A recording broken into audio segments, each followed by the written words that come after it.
마가복음은 무엇을 말하는가? 마가복음에 대하여 그리스도의 제사장적 관점에서 살펴보고자 한다.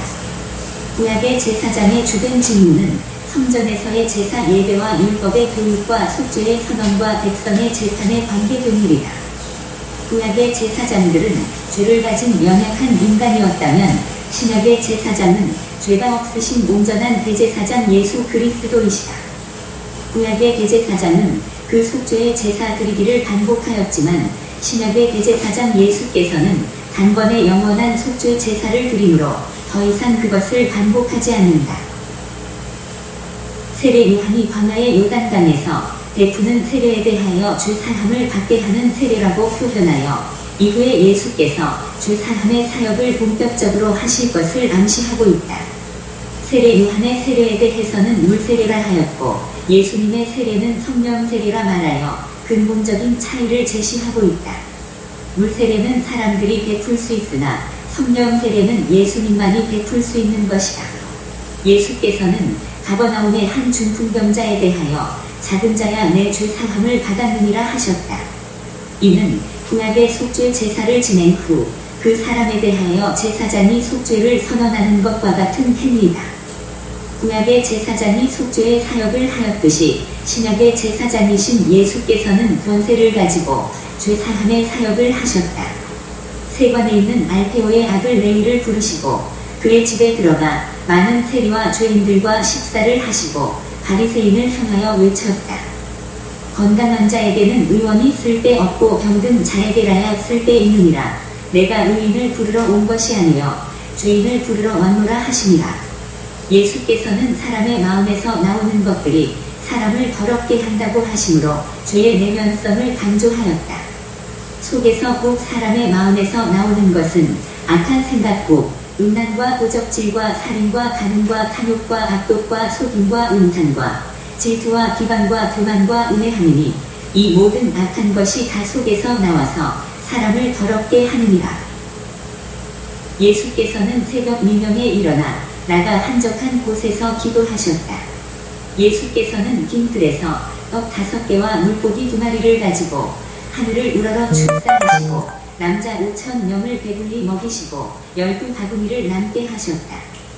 광야에서 예수께서 떡 7개와 작은 생선 2마리를 가지고 축사하였더니 약 4,000명이 배불리 먹고서 남은 조각이 7광줄이었다. 구약의 제사장은 기도하는 자였는데 예수께서도 기도하여 하나님의 풍성한 공급이 있게 하셨다. 벳세다에서 예수께서 한 내민의 손을 붙잡으시고 눈에 침을 뱉으시며 그 눈에 안수하여 보게 하셨다. 베드로와 야고보와 요한을 데리고 높은 산에서 예수께서 기도하실 때 그 몸이 변형되어 광채로 인하여 옷이 매우 휘어졌다. 예수께서는 십자가에서 엘리 라마 사박다니 하시며 자신의 아픔을 기도로 표현하셨다. 예수께서 부활하셔서 돕는 자 하나님의 우편에 앉아 계시는데 이에 대하여 바울은 롬 8:34에서 그리스도께서 보좌 우편에서 성도들을 위하여 간구하신다고 하였다. 예수께서는 한 나병환자를 깨끗하게 하시고 성전의 제사장에게 가서 그 몸을 보이고 예물을 드려 하나님께 감사할 것을 요구하셨다. 성전의 제사장은 예배로 섬기는 자이다. 갈릴리 호수의 동쪽 거라사인의 지방에서 무덤 사이에 거처하는 귀신 들린 사람을 온전케 하신 예수께서는 그에게 예배의 삶을 요구하신다. 집으로 돌아가 주께서 내게 어떻게 큰 일을 행하사 너를 불쌍히 여기신 것을 내 친족에게 고하라. 예수께서는 섬김을 받으려 함이 아니라 도리어 섬기려고 자기 목숨을 많은 사람의 대속물로 주셨는데 이는 양이나 소 등의 동물의 제사가 아니라 무흠한 자기의 몸으로 온전한 제사를 드린 것을 말한다. 무교절의 첫날 곧 유월절 양 잡는 날에 예수께서는 많은 사람을 위하여 십자가에서 피를 흘리시며 속죄 제물이 되셨다. 예루살렘 성전에서 매매하는 자들을 내쫓으시며 돈 바꾸는 자들의 산과 비둘기를 파는 자들의 의자를 둘러엎으시며 성전은 강도의 소굴이 아니라 만민의 기도하는 집이라 하시며 예배를 강조하셨고 주의 전을 사모하는 열심을 드러내셨다. 헌금 생활에도 관심을 가지시고 헌금 안에 가난한 과부가 두레돈 보탄 보드란트를 넘는 것을 보시고 칭찬하셨다. 예수께서는 율법 교육의 차원에서 안식일에 관하여 재해석하신다. 안식일에 그의 제자들이 밀밭에서 이삭을 자르는 것에 대하여 바리새인들이 비난할 때 다윗과 그의 수행원들이 배가 고파서 제사장만이 먹을 수 있는 성전의 진설병을 먹었듯이 그의 제자들도 그처럼 배가 고파서 밀 이삭을 먹었기 때문에 생명을 보호하는 차원에서 합당한 일이라고 예수께서 말씀하셨다. 그리고 그는 안식일이 사람을 위하여 있는 것이요 사람이 안식일을 위하여 있는 것은 아니라고 하셨다. 안식일의 주된 목적은 노동으로부터의 안식과 예배 생활을 준수하여 하나님께 나아가는 일이다. 예수께서는 안식일에 한쪽 손 마른 자의 아픔을 아시고 그 손이 회복되게 하셨다. 안식일의 선행에 대하여 합당하다고 하셨다. 이는 예수께서 안식일에 대하여 소극적인 입장에서 벗어나 적극적인 입장으로 선교하는 것이며 율법 제도보다는 사람의 생명을 귀하게 여기신 것이다. 율법의 근본 정신은 하나님 사랑과 이웃 사랑이므로 안식일에 손 마른 자를 고치는 행위는 이웃 사랑의 참다운 모습을 보여주고 있는 것이다. 모세가 이금 증서를 주면서 이금을 허락하였다는 것에 대하여 결혼은 하나님이 짝지어 주신 것이므로 사람이 나누지 못한다고 하셨다. 예수께서 부활이 없다고 하는 사두개인들에게 부활 때에는 장가도 아니가고 시집도 아니간다고 교훈하시며 성경도 하나님의 능력도 알지 못하고 오해하였다고 하시며 책망하셨다. 예수께서는 멜기세덱의 서열을 따라 영원한 대제사장이시다. 예수께서는 승천하셔서 큰 대제사장으로 계시며 우리의 연약함을 아시며 모든 일에 우리와 똑같이 시험을 받았지만 죄가 없으신 분이시다. 여호와께서는 그의 마음과 뜻대로 행하며 영원히 충실한 제사장을 일으키리라 하셨는데 그가 바로 예수 그리스도이시다. 구약의 제사장은 세마포 성의를 입었는데 대제사장 예수께서도 무덤 속에서 세마포를 입고 계셨다. 아멘. 누가복음은 무엇을 말하는가? 누가복음을 그리스도의 선지자적 관점에서 살펴보고자 한다. 선지자의 사명은 시대를 개혁하는 것이며 하나님의 파수꾼으로 그 백성을 살피는 것이며 하나님 예루살렘의 신호는 아기 예수에 대하여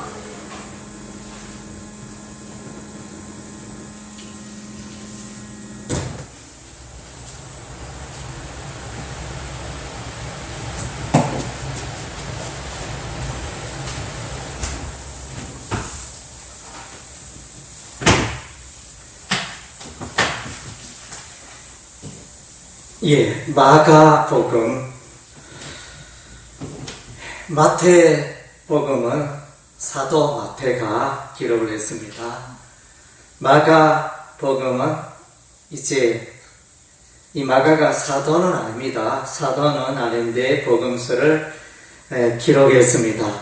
이 마가는 바나바의 조카가 됩니다. 그리고 이제 우리가 베드로서를 보면 이 베드로가 마가를 일컬어서 아들이라 이렇게 부르고 있습니다. 이런 이제 영적인 아들이 되겠죠. 이런 관계에 의해서 이제 마가가 이 복음서를 기록한 것은 상당히 이제 베드로의 그 이야기를 베드로의 말을 기초로 하고 있다 이렇게 보여집니다. 그리고 이제 전통적으로 우리가 복음서를 분류할 때 마태복음은 왕의 복음이요, 마가복음은 종의 복음이요, 누가복음은 인자의 복음이요, 사람의 복음이요, 요한복음은 독수리 복음이다, 하늘의 복음이다 이렇게 말합니다. 저는 이제 개인적으로 좀 더 다른 입장에서 이제 이 복음서를 분류하고 있습니다. 마태복음은 왕 대신 예수님을 드러내고 있고, 마가복음은 제사장 대신 예수님을 드러내고 있고, 누가복음은 선지자 대신 예수님을 드러내고 있고, 복음 복음 전도에 관하여 누가복음에 이제 많이 나타나 있으니까. 그리고 이제 요한복음은 하나님의 아들 되신 예수님을 드러내고 있다. 저는 이제 그렇게 분류를 했습니다. 마가복음은 이제 제사장적 입장이라 그랬는데, 제사장 되시는 예수님, 구약의 제사장의 역할은 크게 두 가지로 분류할 수 있습니다. 첫째는 예배를 맡아 주관하는, 인도하는 그런 역할을 제사장이 했고, 다음째 두 번째는 율법의 말씀을, 하나님의 말씀을 그의 백성들이 교육하고 가르치는 일을 했던 것입니다. 오늘 이제 특별히 마가복음에 대해서는 이제 교육하는, 하나님의 말씀을 가르치고 교육하는, 율법을 가르치고 교육하는 그런 제사장의 입장에서 예수님을 또 바라보기를 원합니다. 그래서 우리가 이제 성경을 계속 찾아보겠습니다. 먼저는 2장 10절 말씀에 보면 이제 그러나 인자가 땅에서 죄를 사는 권세가 있는 줄을 너희로 알게 하려 하노라. 그래서 이제 예수님은 죄 사함의 권세가 있다는 것을 보여주고 있습니다. 그래서 마가복음이 우리에게 들려주는 것은 예수께서 하나님께서 하시는 죄 사함의 그런 권세도 예수께서 갖고 계신다. 특별히 중풍병자를 치료할 때 이 중풍병자를 치료했지만 이 중풍병자를 향하여 이제 내 죄도 사함받았다 이렇게 선언하시는 예수님 그렇게 드러내고 있습니다. 그리고 2장 17절에 보면 예수님은 영혼의 의사로 이 땅에 오심을 말씀해 주고 있습니다. 2장 17절 다 같이 읽겠습니다. 예수께서 들으시고 그들에게 이르시되 건강한 자에게는 의사가 쓸데없고 병든 자에게라야 쓸데있느니라. 나는 의인을 부르러 온 것이 아니요 죄인을 부르러 왔노라. 아멘.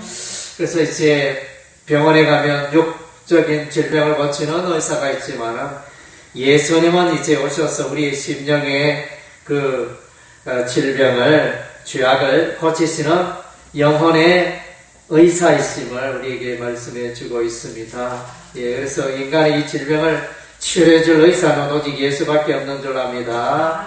그리고 이제 2장 27절, 28절 다 같이 읽겠습니다.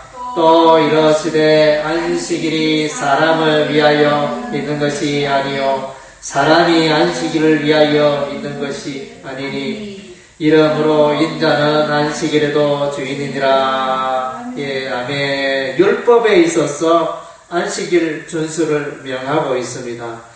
그러나 이제 안식일의 주인은 이제 예수님이시며 또 그 안식일이 사람을 얽어매는 그런 안식이 아니고 사람을 위한 이제 안식일이다. 이렇게 안식일에 대해서 예수님께서 새롭게 해석하고 있습니다. 그래서 안식일 제도에 매이기보다는 안식일에 쉼을 누리고 또 기뻐하는 그런 이제 안식일의 참된 그 의미를, 안식은 참된 자유와 평화를 누리는 건데 그 안식일의 정신을 말씀해 주고 있습니다. 3장 23절에서 27절, 3장 23절에서 27절의 내용에 보면 이제 예수께서 사단을 결박하셨으니 예수님께서 사단보다 강하시다. 그것을 말씀해 주고 있습니다. 히브리서 2장에도 보면 예수께서 이 땅에 오셔서 예수께서 이 땅에 오신 것은 마귀를 멸하기 위해서 오셨다 그랬습니다. 사단이 무섭고 오는 사자와 같지만은 그러나 예수님은 사단보다 강한 자입니다. 사단을 결박하고 사단을 멸망에 이르하시는 권세이신 강하신 예수님을 우리가 믿고 의지하고 있는 것입니다. 할렐루야. 그리고 마가복음 4장 15절에 보면 말씀이 길가에 뿌려졌다는 것은 이들을 가리킴이니 곧 말씀을 들을 때 사단이 적시와서 그들에게 뿌려진 말씀을 빼앗는 것이요. 마귀는 하나님의 말씀을 무서워합니다. 성도들의 심령에 하나님의 말씀이 들어가는 것을 두려워합니다. 그래서 사단은 어찌하든지 성도들의 마음속에 심령에 말씀의 씨앗이 뿌리를 내리지 못하도록 방해하는 전문가가 사단 마귀라는 것을 말씀해 주고 있습니다. 4장 31절에 보면 다 같이 읽겠습니다. 겨자씨 하늘과 같으니 땅에 심길 때에는 땅 위의 모든 씨보다 작은 것이로되. 그래서 하나님 나라는 이제 눈에 잘 보이지 않습니다. 아주 작죠. 영적인 그런 하나님의 나라가 되어서 그래서 이제 사람들이 잘 일식을 못하게 되는데, 그러나 이제 겨자씨 같이 작고 연약한 그 하나님 나라가 나중에는 심히 큰 나무를 만들게 되고 새가 와서 기들게 되고 풍성한 놀라운 역사가 일어난다는 것이 하나님 나라입니다. 그래서 그 앞쪽에도 보면 하나님 나라는 씨를 땅에 뿌린 것 같은데 밀이 자라고 벼가 자라고 식물이 이렇게 자라는 걸 우리가 바깥에 가서 보면 바로 보이는 게 아닙니다. 일주일이 지나고 이러면 어느새 자라고 이런 하나님 나라가 그와 같다는 것입니다. 하나님 나라가 작다고 무시해서는 안 되는 것입니다. 그리고 이제 7장 21절 마가복음 7장 21절 22절 우리 다같이 읽겠습니다. 속에서 곧 사람의 마음에서 나오는 것은 악한 생각 곧 음란과 도둑질과 살인과 간음과 탐욕과 악독과 속임과 음탕과 질투와 비방과 교만과 우매하매니 이 모든 악한 것이 다 속에서 나와서 사람을 더럽게 하느니라. 우리의 심령이 여러분의 심령이 오염되어 있다는, 죄악으로 오염되어 있다는 이것을 이제 예수의 보혈로 깨끗게 해야 하는 것입니다. 8장 33절 다 같이 읽겠습니다. 예수께서 돌이키사 제자들을 보시며 베드로를 꾸짖어 이르시되 사단아 내 뒤로 물러가라. 내가 하나님의 일을 생각하지 아니하고 도리어 사람의 일을 생각하는도다 하시고. 그래서 이제 8장 33절 사람. 그래서 이제 베드로는 예수님을 따르는 사도입니다. 예수님의 제자입니다. 그런데 그 베드로의 생각 속에 벌써 사단이 이렇게 입김을 넣고 역사하고 일하고 있다는 것입니다. 그래서 이제 우리는 이 부분을 우리가 주의해야 하는 것입니다. 그리스도인의 입에서도 생각 속에서도 사단이 일을 할 수도 있다는 것을 보여주고 있습니다. 그래서 우리가 깨어서 기도하고, 예수님은 주변의 사람들은 알지 못했지만 예수님은 벌써 보고 베드로야, 베드로가 하는 말이 벌써 네가 사단의 말을 하고 있구나, 이렇게 우리 주님이 말씀하고 있습니다. 8장 38절 우리 다 같이 읽겠습니다. 누구든지 이 엄난하고 제 많은 세대에서 나와 내 말을 부끄러워하면 인자도 아버지의 영광으로 거룩한 천사들과 함께 올 때 그 사람을 부끄러워하리라. 그래서 예수와 예수 그리스도의 말을 부끄러워하지 말라 당부하고 있습니다. 그래서 예수와 예수 그리스도의 말은 부끄러워할 필요가 없습니다. 로마서 1장에 바울은 이제 내가 복음을 부끄러워하지 않는다, 이렇게 놀라운 고백하고 있습니다. 그런데 우리가 가만히 들어보면 알게 모르게 우리가 복음을 자랑하지 못하고 숨기고 부끄러워하는 그런 모습을 우리가 볼 수 있습니다.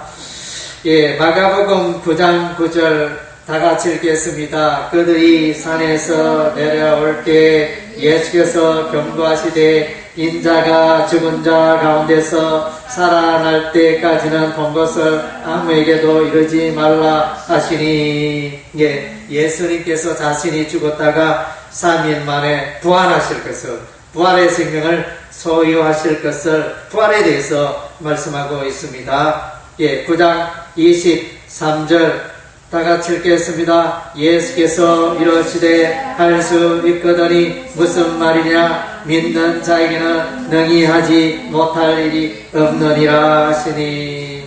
그래서 사람은 할 수 없는 일이 너무 많습니다. 그러나 예수님 하나님은 무엇이든지 할 수 있는 것입니다. 그분은 할 수 없는 게 아무것도 없습니다. 네, 우리가 이제 믿음을 가지고 나가야겠습니다. 예, 9장 48절 49절 읽겠습니다.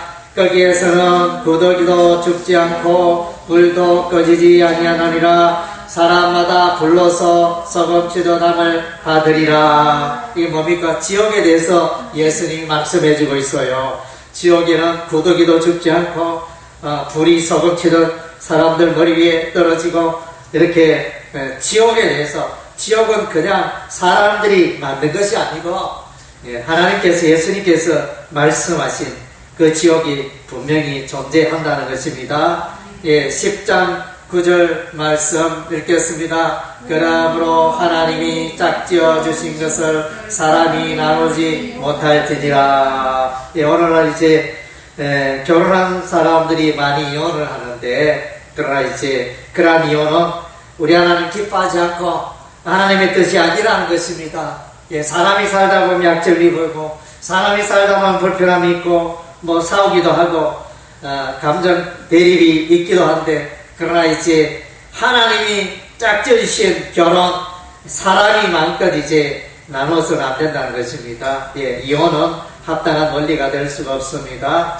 10장 29절 30절 예수께서 이르시되 내가 진실로 너에게 이르노니 나와 복음을 위하여 집이나 형제나 자매나 어머니나 아버지나 자식이나 전토를 벌인 자는 연세에 있어 집과 형제와 자매와 어머니와 자식과 전토를 100배나 받되 박해를 겸하여 받고 내세의 영생을 받지 못할 자가 없느니라. 그래서 이제 예수 그리스도와 복음을 위하여 살아간 자에게 우리 하나님이 보상하신다는, 상급을 주신다는 것입니다. 예, 10장 45절 다 같이 읽겠습니다. 인자가 온 것은 성김을 받으려 함이 아니라 오히려 섬기려 하고 자기 목숨을 많은 사람의 대성물로 주려 함이라. 아멘. 예수께서 이제 이 땅에 섬기기 위해서 오셨다는 것입니다. 인자는 예수님을 말합니다. 이 땅에 무엇으로 섬기냐? 십자가 죽음으로 섬깁니다. 그러니까 많은 사람들의 그 죄를 짊어지고 대신하여 십자가에 피 흘려 죽으심으로, 십자가를 받으심으로 섬겨 주셨습니다. 많은 사람의 대속물이 되었다 그랬습니다. 예, 그래서 십자가로 인하여, 십자가의 섬김으로 인하여 많은 사람들이 구원을 얻고 생명에 이르게 된 것입니다. 11장 23절 24절 다 같이 읽겠습니다. 내가 진실로 너희에게 이르노니 누구든지 이 산더러 들려 바다에 던지라 하며 그 말하는 것이 이루어질 줄 믿고 마음에 의심하지 않으면 그대로 되리라.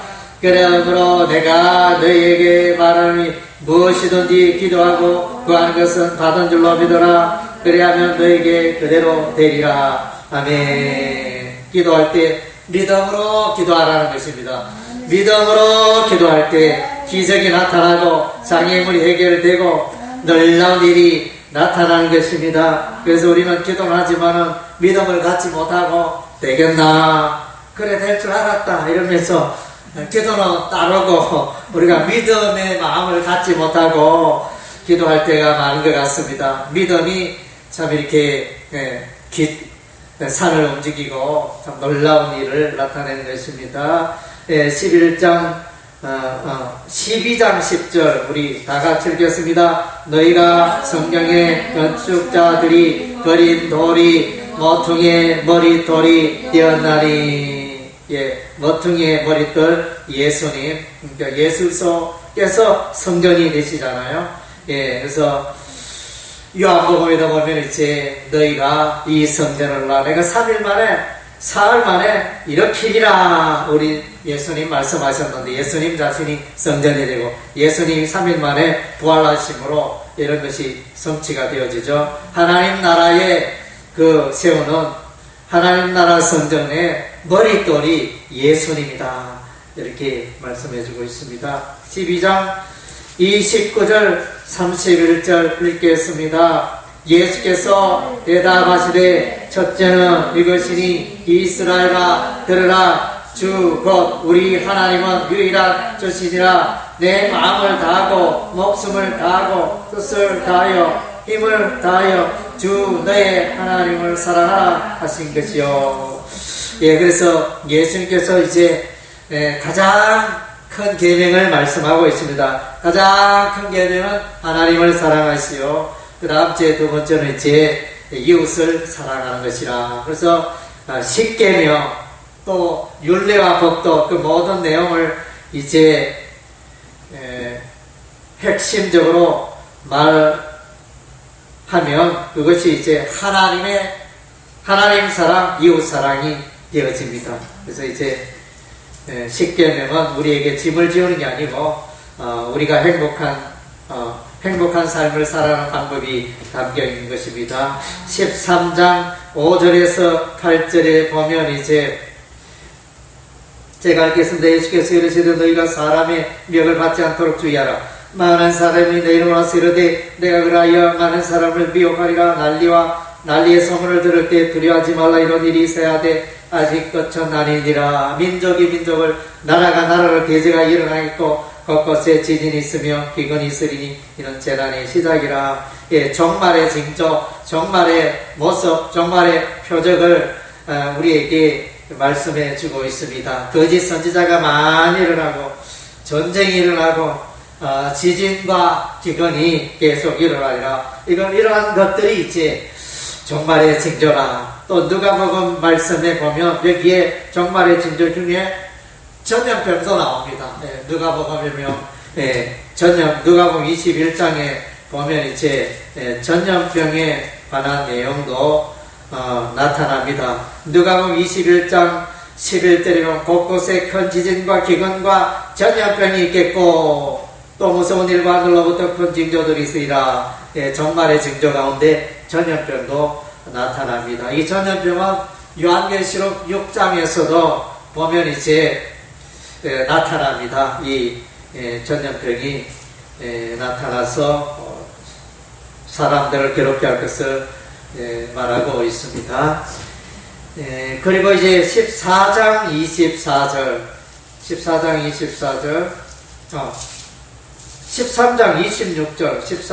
26절 다 같이 읽겠습니다. 그때에 인자가 구름을 타고 큰 권능과 영광으로 오는 것을 사람들이 보리라. 예수님은 내가 오리라. 마라나타. 이렇게 말씀해 주고 있습니다. 예수님은 오십니다. 재림하십니다. 다시 오실 예수님을 증거해 주고 있습니다. 14장 24절 다 같이 읽겠습니다. 이러시되 이것은 많은 사람을 위하여 흘리는 나의 피 곧 언약의 피니라. 예수 십자가의 보혈이 언약의 피라는 것입니다. 그래서 로마 군사가 옆구리에 창을 찔렀기 때문에 그냥 단순히 흐르는 상처받는 그런 상처의 피가 아니라 언약의 피라는 것입니다. 이 보혈로 인류의 죄가 속죄가 되어지는 것입니다. 그래서 십자가의 못 박히심의 의미에 대해서 그것은 그 십자가로 나오는 자마다 다 구원받고 죄사함받고 영생에 이르는 그런 이제 언약의 피, 십자가의 피를 설명해주고 있습니다. 16장 15절 다 같이 읽겠습니다. 또 이러시되 너희는 온 천하에 다니며 만민에게 복음을 전파하라. 믿고 세례를 받는 사람은 구원을 받을 것이요 믿지 않는 사람은 정죄를 받으리라. 아멘. 예, 그래서 만민에게 복음을 전파하라. 우리 예수님의 명령입니다. 그래서 이 복음을 믿는 자, 믿고 세례를 받는 자, 구원에 이른다. 이 복음이 모든 영혼을 유대인만 구원하는 게 아니고 열방민족 모든 사람, 이방인들도 구원에 이르게 하나라는 것입니다. 그래서 예수님은 제4장 예수님은 우리의 삶에 꼭 필요한 메시지, 복음의 메시지, 우리가 지옥에 대한 내용이라든가 삶 가운데 꼭 필요한 것을 해설해 주셨습니다. 그래서 메시지를 주셨는데 이것을 우리가 받고 순종하고 믿고 따라야 할 줄로 믿습니다.